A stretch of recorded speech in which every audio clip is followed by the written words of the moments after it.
मैं हूँ यशी और स्वागत है आपका एमएस टीवी पर। एक बार फिर से रूबरू प्रोग्राम में हम आपका बहुत बहुत स्वागत करते हैं। जैसा कि हमने आपको बताया था कि हमारे जितने भी सरोजनी नायडू अवॉर्डीज हैं उनके साथ में हमने एक खास सीरीज ऑर्गेनाइज करी है इंटरव्यूज की, और इसी के साथ मैं आपको बताना चाहूंगी हमारे साथ में आज बहुत ही खास गेस्ट मौजूद हैं। रोमिता खुराना साहनी मैम मौजूद हैं हमारे साथ में। मैम आपका बहुत बहुत स्वागत करते हैं। थैंक यू यशी, मुझे इस मंच पे आमंत्रित करने का।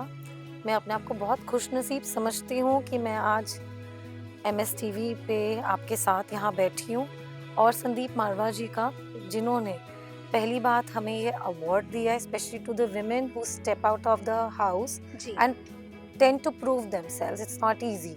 जी and the series that you have started, thank you. I truly feel honoured. So sweet ma'am, हम भी बहुत फॉर्चुनेट फील कर रहे हैं कि आपके साथ में मुलाकात हो पा रही है हमारी। बिल्कुल यशी. और मैं दर्शकों को बताना चाहूँगी कि मैम एक ऑथर हैं और साथ ही एक एंटरप्रेन्योर हैं। मैम सबसे पहले तो मैं आपसे पूछना चाहूँगी कि बीइंग अ वुमेन, एंटरप्रेन्योर की जर्नी जो स्टार्ट हुई वो आसान रही या कुछ चैलेंजेस रहे उसमें? पता है यशी, विदाउट चैलेंजेस तो हम कुछ अचीव करते ही नहीं हैं. बिल्कुल। पर मैं आपको सच बताऊं, I am blessed with a beautiful family, so sweet. With a wonderful in-laws. My husband, both my sons, they've always been very encouraging. But challenges तो आते ही हैं. जी जैसे कि मैं आपको एक इंसिडेंट अगर बताऊं, being a literary entrepreneur, first of all, being the founder of Avid Readers Club Delhi, हमारी एक मीटिंग थी रिसेंटली. बहुत अच्छी ऑथर आई हुई थी हमारे साथ पास, बैंगलोर से. उनका नाम मिलन वोरा है. ओके। और उनकी एक बहुत खूबसूरत सी बुक हम लोग शोकेस कर रहे थे, और उसी समय मुझे कॉल आया मेरे बेटे का, और उसकी आवाज़ में इतना दर्द था कि मम्मा मेरा फीवर 104 है. Oh my. और वो वॉमिटिंग्स कर रहा था. He was puking. आप सोच नहीं सकते, it was like a tipping point. I didn't know what to do. जी। But at that very moment, after 15 minutes, I was in so much of stress and anxiety. My husband called. Obviously, मैं मंच नहीं छोड़ सकती थी. बिल्कुल। मेरे सामने कम से कम 30 to 35 मेंबर्स थे जो कि उस इवेंट को अटेंड कर रहे थे. जी और पूरा बरिस्ता हमारा बुक था. हमारी यूजुअली जो मीटिंग्स होती हैं मॉल टाउन में छोटे छोटे कैफेज में होती हैं, वो कैफे उस दिन बुक था. ऑथर हमारी आने वाली थी और मेंबर्स वेट कर रहे थे. और जब ये फ़ोन कॉल आया तो मेरा जो दिल था वो बहुत तेज़ तेज़ धड़कना शुरू हो गया. पर as I told you, I have a supportive husband.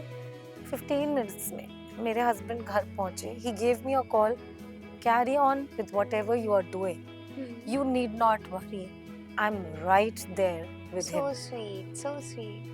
ये मैम मुझे ऐसा लगता है ये सपोर्ट ना बहुत ज़रूरी होता है लाइफ में। बिल्कुल बिल्कुल. और जिस तरह से आपने बताया कि इतना खूबसूरत तरह से उस चीज़ को बयां किया कि आप उस टाइम पे अपने प्रोफेशन, अपने जो भी आपका करियर है उसमें आप इन्वॉल्व थे, और पार्टनर का ये सपोर्ट होना या फैमिली में किसी का भी ये सपोर्ट होना बहुत ज़रूरी होता है।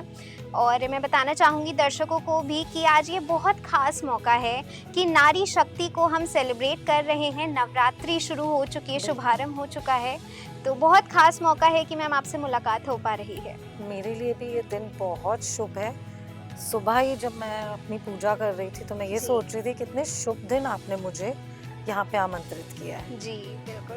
मैम मैं आपसे पूछना चाहूँगी कि जो आपकी जर्नी है एज एन ऑथर, वो कहाँ से उसकी शुरुआत हुई, इस खूबसूरत जर्नी की? पता है यशी, मैं अभी रिसेंटली अपने बेटे के साथ जब गुरुद्वारे गई तो he was mocking me. He said, mamma you released your first book in 2022. And now it's been how many years? It's been 4 years. You've not been writing. And I corrected him. It's not 2022. I think it was in 2020. It was a COVID. Okay. It was a release. It was released in COVID. So इतने साल हो गए हैं पहली book को आए हुए. But ऐसा है कि ये जर्नी जो थी ना, I actually felt that I was wasting my life at that point of time. क्योंकि हम जिस कल्चर में, जिस environment में, जिस इकोसिस्टम में पले बड़े होते हैं, हमें शुरू से हमें इस बंधन में बांधा जाता है। वो बंधन मैं ये नहीं कहूँगी कि वो कोई जेल थी, वो एक प्रोटेक्टिव कोकून होता है जस्ट टू सिक्योर अस। जी। हमें बोला जाता है कि आप छोटे कपड़े ज़्यादा मत पहनो या आप 6 बजे के बाद बाहर मत जाओ। इतने सारे रूल्स एंड रेगुलेशंस गर्ल्स के ऊपर जब लगाई जाती हैं और बिल्कुल इसी इन्वायरमेंट में मैं पली बड़ी हूँ। बट टचवुड मेरी जो एजुकेशन है, I have done my schooling from martyr day convent and I did my college from Daulat Ram college. उसके बाद भी I got a lot of exposure. My mother was, you know, she was a very progressive lady. She always wanted me to learn, to read, and I was all the time reading. My first book was in Archie's comics. When people were maybe falling in love, in real life I had fallen in love with the red-headed guy already. That was in a comic, because this is what I knew. I was all the time reading and talking about books, discussing authors. उस time पे Google कहाँ होता था? उस समय किताबें ही तो थी जो हमें यहाँ से वहाँ ले जाती थी। I knew about England, I knew about Italy, I knew about a lot of other countries because I used to read a lot. In fact, मैंने बहुत सारी autobiographies भी पढ़ी हुई हैं जो कि मेरा center of interest थी उस समय। So this is how that journey with literature actually started. It started when I was like a 5-year-old, and it graduated. When I got married, I was busy with my household work. I was busy with my family. But then there was a time when both the boys went to school and for a long period of time, and then I used to feel that, you know, I do not want to socialize unnecessarily. I used to go out, meet friends, make friends, because we all are social animals, you know. But then I don't like the materialist conversations. I don't like the conversation which discusses the brand of bags. I don't like the conversation which deciphers the kind of diamond a woman is wearing. I don't like the conversations where you will be assessed with your materialist ownings. Like, I don't want to be there. So I was feeling lost. And that is the reason that one day I was sitting with a friend. हमारे घर के पास एक club है, Roshanara club. And she said, आप इतना कुछ करती हो, आप ब्लॉग्स क्यों नहीं लिखना शुरू करते? I said, yeah, I can do that, you know, everyday life. And in fact, the kind of experience I have had in my life, I can always pen it down. And this is how it all started. I used to pen blogs, short stories that I used to release every Thursday by the pen name Solicitous Soul. Okay, so sweet. और ma'am, मुझे ऐसा लगता है ना कि लिखना कई बार हमारे लिए बहुत ज़रूरी हो जाता है। हम अक्सर अपनी फीलिंग्स को एक्सप्रेस नहीं कर पाते हैं, बोल नहीं पाते हैं, तो वो अगर हम अपने शब्दों में बयां कर लें लिखने के द्वारा, तो वो बहुत ख़ास चीज़ होती है। कहीं ना कहीं हम अच्छा भी फील करते हैं उसके बाद में। बिल्कुल, मुझे ऐसा लगता है Yashi, that whatever I want to express, if I am in a good mood. मैं कल किसी को मिली और उन्होंने मुझे बोला, मैं जैसे भी मूड में होती हूँ ना, मैं गाने सुनती हूँ। I listen to songs. I could correlate to her, क्योंकि मैं भी जैसे भी मूड में होती हूँ ना, मैं लिखती हूँ। जी। My notes are open and I keep typing and I kind of reflect my experiences. शायद मैं आज आपको मिली हूँ, आपके बारे में भी मेरे नोट्स में ज़रूर लिखा जाएगा और किसी न किसी कोट के ज़रिए वो मेरे इंस्टाग्राम पे चला जाएगा। So sweet. और मैं उम्मीद करती हूँ मैम, वो मेरा भी रिफ्लेक्शन मैम के पास अच्छा सा जाए। डेफिनेटली। और अब मैं आपसे मैम पूछना चाहूँगी कि जो एक शिफ्ट हुआ, कि जैसा कि आपने बताया था, आप पहले एक मीडिया कंपनी में वर्क करते थे, एंड उसके बाद में कब आपने सोचा कि नहीं, मुझे खुद का बिजनेस स्टार्ट करना है? यशी, पहली बात तो जो भी आपका हाथ पकड़े जिंदगी में, हमें उसका हमेशा ग्रैटिट्यूड रखना चाहिए मन में। जी। और यही ग्रैटिट्यूड के साथ, whenever I was in my earlier company also, I have learned everything from them. मुझे सब कुछ उन्होंने सिखाया कि कैसे काम करते हैं, कैसे नेटवर्किंग करते हैं। मुझे नेटवर्किंग का शायद ये शब्द का भी इल्म नहीं था कि इसका मतलब क्या होता है, how do we do networks, how do we you know call people, connect with them. In fact एक सबसे बड़ी चीज थी मेरे लिए करनी, that was cold callings. It was very difficult for me coming from the background that I come from. मुझे cold calling करने में मुझे लगता है मेरे हाथ फ्रीज हो जाते थे। But then I learn that आप किसी के और के ऊपर dependent, you can not delegate your work to people who are your subordinates, you have to learn it yourself. आज मैं आपको कॉल करूं यशी और अपनी ब्यूटीफुल आवाज में आपको बोलूं, hello Yashi, how are you, I am Romita Khurana Sani, do you have 2 minutes to spare? मुझे बताओ, आप मेरी बात सुनोगे, मुझसे बात करोगे कि नहीं करोगे? बिल्कुल मैम, मुझे ऐसा लगता है ना कि आपके जिस तरह से आप बोलते हैं तो वो बहुत खास चीज़ होती है कि अट्रैक्ट आप सामने वाले को कर पा रहे हैं, बिल्कुल आप या किसी नहीं। को कन्विंस कर पा रहे हैं, आप किसी से जी। बात कर पा रहे जी हैं, वर्क रिलेशन बनते हैं। जी पर उससे पहले अपनी कम्युनिकेशन स्किल्स को I have really honed it, I have learned how to actually get there. जी तब जब मुझे ऐसे लगा that now I can make a separate entity, I had that confidence, I took that stand. Very nice ma'am. और इसीलिए हमें ये भी एक अच्छा मौका मिला कि शायद इस खूबसूरत जर्नी की ही वजह से आज हम मिल पा रहे हैं, हमें इतने इस अपॉर्चुनिटी का ये अपॉर्चुनिटी हमें मिल रही है आपसे मुलाकात करने की। बिल्कुल। और मैम मैं आपसे पूछना चाहूँगी कि आज के दौर में आप फीमेल्स को किस मुकाम पर देखते हैं, कहाँ देखते हैं? क्या लगता है कि पहले के कंपैरेटिवली कि कंडीशंस अब चेंज हुई हैं फीमेल्स के रिगार्डिंग, अगर हम बात करें, या फिर अभी भी कुछ लोगों का माइंडसेट है वैसा? यशी देखिए, अगर हम ओवरऑल सोसाइटी को देखें तो बहुत हायरार्की में हम बटे हुए हैं, बट मैं फिर भी एक चीज कहूंगी, women should respect each other. If you are a homemaker, बहुत बड़ी बात है घर संभालना, बच्चे संभालना, पति को संभालना, जी इन लॉज की सेवा करना। और अगर आप वर्किंग women हैं, that is also equally commendable, but you should respect each other. I have seen कि आजकल के टाइम में the homemakers also, I have experienced this myself, they try to put down the working women. आप तो वहाँ नहीं पहुँचे जहाँ पे पहुँचना जरूरी था, हम वहाँ पहुँचे। जी आप ये मत कहिए ना, आप उनको अप्रिशिएट करें क्योंकि वो काम में बिजी थे। आप बोलिए बल्कि आप नहीं थे, पर अच्छा नहीं लगा आप नहीं थे, पर हम वहाँ पे थे आपके लिए। You can refill their position rather than making them feel bad about it. Don't do that. I feel women should respect each other. दूसरी बात मैं ये कहूँगी यशी, मैंने अभी भी बहुत ऐसी लड़कियां हैं जो देखी हैं जो अभी तक स्कूल भी नहीं पहुँच पाई। हमें ऐसे लगता है कि अब तो जो टाइम है, everybody is getting educated, everybody is going to school.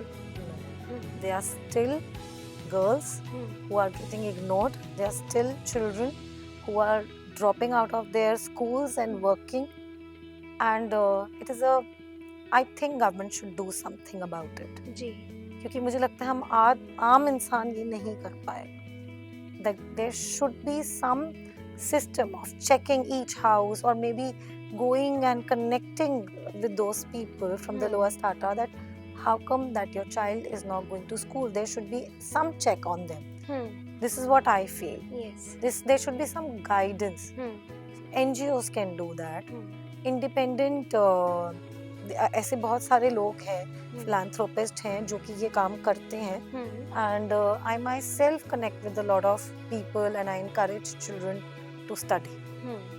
बिल्कुल मैम, बहुत ये कुछ बातें ऐसी हैं कि हम डेली लाइफ में नज़रअंदाज कर देते हैं इन बिल्कुल। चीज़ों को, अक्सर हमारा ध्यान नहीं जाता है। बट इस कॉन्वर्सेशन में हम ऐसे टॉपिक्स पर बात कर रहे हैं तो मुझे ऐसा लगता है कि दर्शकों को भी लगेगा कि बहुत एनकरेजिंग, बहुत इन्फॉर्मेटिव कॉन्वर्सेशन है उनके लिए भी।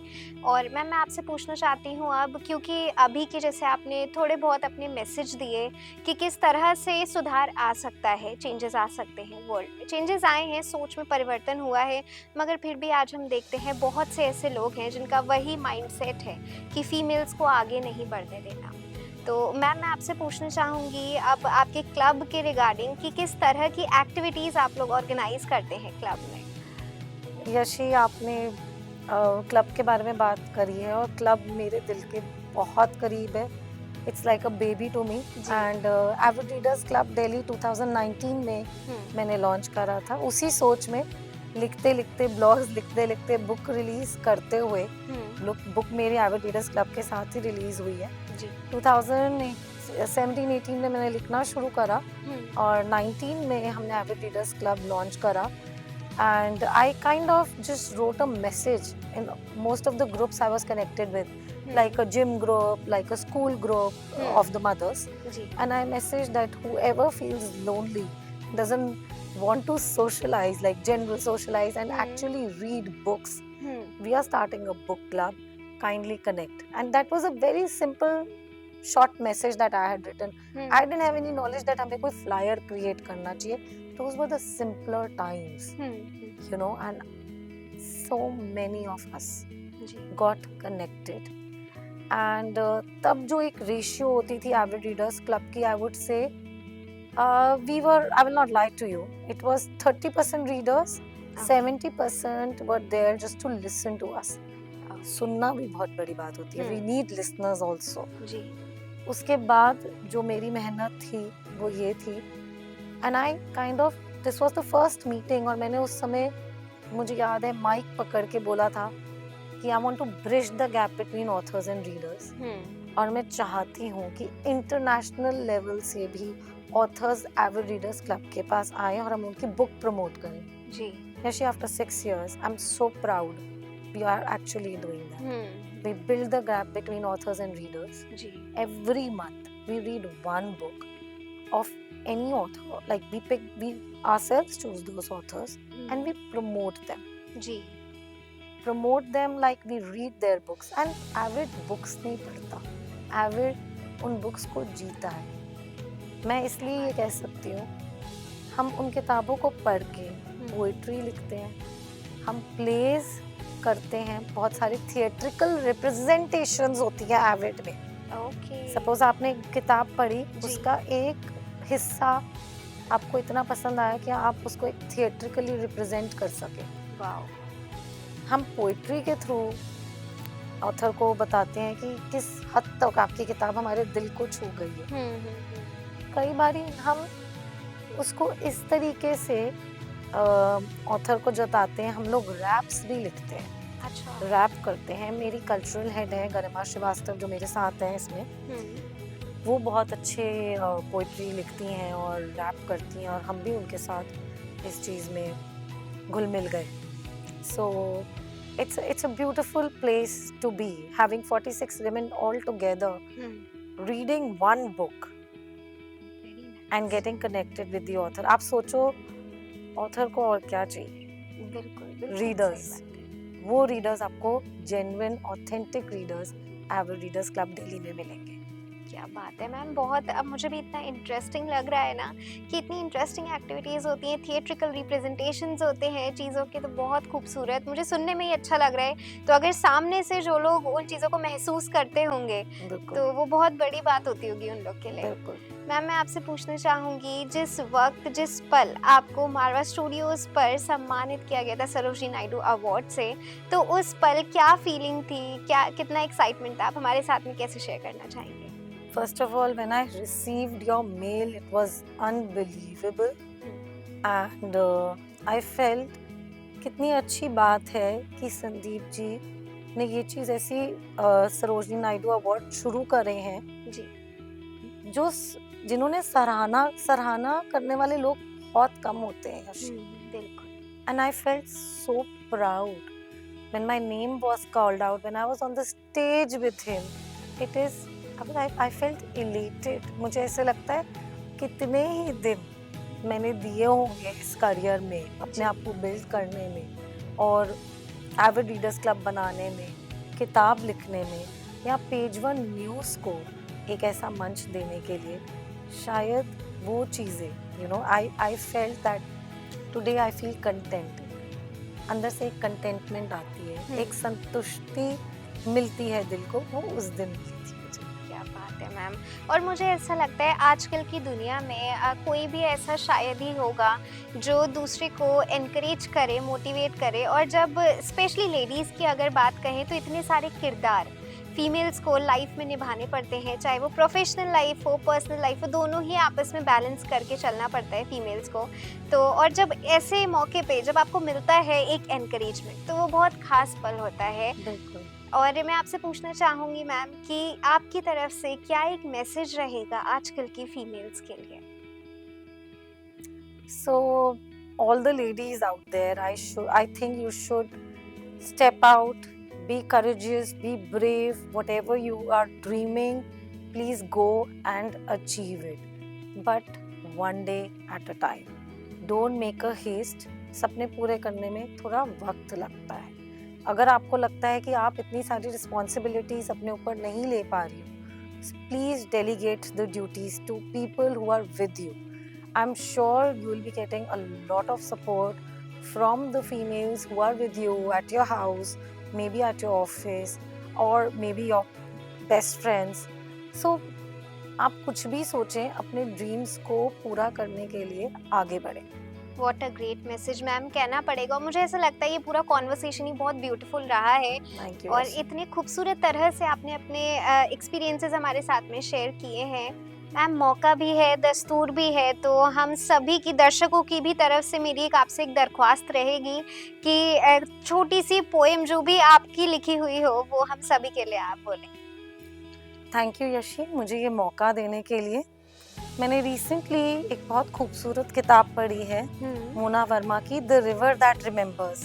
ओके। उसके अंदर एक छोटी सी बच्ची है जो कहती है गॉड इज रिवर. तो वो जो ख्याल है उसको लेके मैंने ये उस पूरी किताब के ऊपर ये कविता ने मुझे, मतलब मैं प्रेरित हुई हूँ इस किताब से ये कविता लिखने के लिए. क्या ठीक है जी। वो मैं आपको सुनाना चाहूंगी. हाँ जी। देश उथल पुथल भरे दौर से गुजर रहा था. हवा में बारूद भी था और आजादी के गीत भी. गलियों में क्रांतिकारी इंकलाब की धीमी मिसालें जलाते थे और घरों के भीतर लोग अपनी भूख और उम्मीदें संभालते थे. वह समय था जब व्रत रखने वाले हिंदू और रोजा रखने वाले मुसलमान एक ही छत के नीचे रहते थे, मगर उसी छत के नीचे एक और खाई चुपचाप पनपती थी. वो खाई आज भी है, अमीरी और गरीबी की. ऐसी ही एक हवेली में यशवीर और महुआ रहते थे. यशवीर हवेली का वारिस, जिसकी दुनिया में रेशम, वैभव और सत्ता थी, और महुआ जिसकी हथेलियों में मिट्टी की सौंधी सी महक थी और आंखों में अनगनित अनकहे सपने. आंगन में बैठी थी नाज बीबी, महुआ की माँ, पान चबाते हुए, तीखे शब्द उछालते हुए, पर मन में महुआ की शादी के सपने देखती थी. दूर कहीं एक नदी बहती, सबकी निशब्द साक्षी थी, हर एक को अपनी ओर खींचती, जैसे फुसफुसा रही हो, मैं तुम्हारी हर बात सुनूंगी, अपनी कहानी भी सुनाऊंगी. पर नदी ही निस्संग भाव से महुआ के अतीत और भविष्य को निगल ले गई. पता ही नहीं चला खता किसकी थी और क्या थी, मगर सजा बेवजह सबको मिल गई. मोहब्बत में जिसने भी कदम बढ़ाए थे, उन्हीं को वो नदी अपने साथ बहा ले गई. वह सिर्फ साक्षी नहीं थी, वह न्याय भी थी, शरण भी थी, अंत भी और आरंभ भी. क्योंकि शायद नदी सिर्फ बहता हुआ पानी नहीं थी, वह ईश्वर का रूप थी, और ईश्वर कभी कभी एक नदी बनकर सबको अपने भीतर समेट लेते हैं. क्या बात है, बहुत खूबसूरत मैम। इतनी खूबसूरत एक्सप्रेशंस के साथ में जिस तरह से आपने पोएम बोली, बहुत ही खूबसूरत. Thank you Yashi, this truly means a lot to me. जी। Thank you so much ma'am, हमें खुद बहुत अच्छा लगा ये पोएम सुन के कि मुझे मैम। बहुत अच्छा लगा यशी आपसे बात करके। यू हैव अ जी। Beautiful smile. Oh, thank you so much ma'am, thank you thank so you. Much. और मैं उम्मीद करती हूँ हमारे दर्शकों को भी बहुत अच्छा लगा होगा ये कॉन्वर्सेशन। बाकी की और भी ऐसी कॉन्वर्सेशन से जुड़े रहने के लिए जुड़े रहिए एमएस टीवी के साथ में।